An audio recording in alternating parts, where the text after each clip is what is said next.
Que haya 3 millones de fascistas en España me parece bastante preocupante, dice David del Castillo, porque Vox perdió votos en las elecciones de 2023, un 16,4%, pero siguieron siendo más de 3 millones. Sí, pero ten mucho cuidado. Los 3 millones que votan por Vox no son fascistas. Los 3 millones que votan por Vox votan no por la ideología de Vox, sino por el mensaje electoral de Vox. A tu abuelita le dan 600 euros al mes de pensión y a los malditos inmigrantes del África les dan 3,000 euros al mes, casa, comida y coche. Esto me parece una injusticia.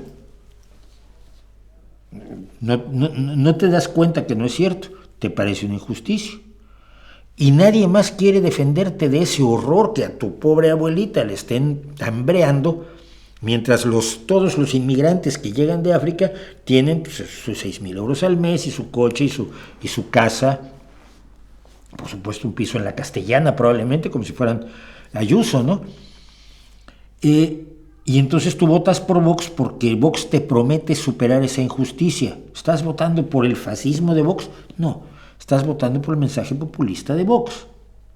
Lo mismo que cuando la gente votaba a Podemos no estaba votando el leninismo, ni el comunismo, de un Iglesias que constantemente le gustaba decir en la televisión, sobre todo en la televisión facha, en El Gato al Agua y estos programas, yo soy comunista. Claro, los otros se horrorizaban porque piensan que los comunistas son contagiosos.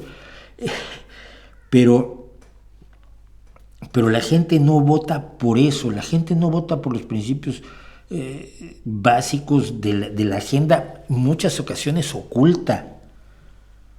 ¿Tú crees que alguien votó a favor de la ley trans? Porque por eso votaron a Podemos. Hombre, un pequeño grupo sí, pero todas las personas que votaron por Podemos porque Podemos es la opción a la horrorosísima corrupción del PSOE, según el propio Podemos.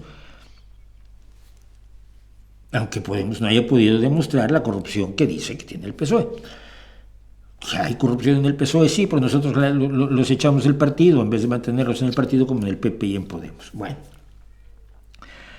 la gente no vota a Vox por ser fascista. La gente vota a Vox porque los ve como la solución a un problema.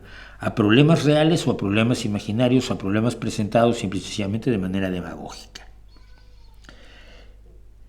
Y mientras, si no tenemos eso claro, empezamos a valorar mal, además, los efectos del populismo. Se nos olvida que es populismo y empezamos a creer que la gente comparte la ideología profunda de bestezuelas como Santi Abascal.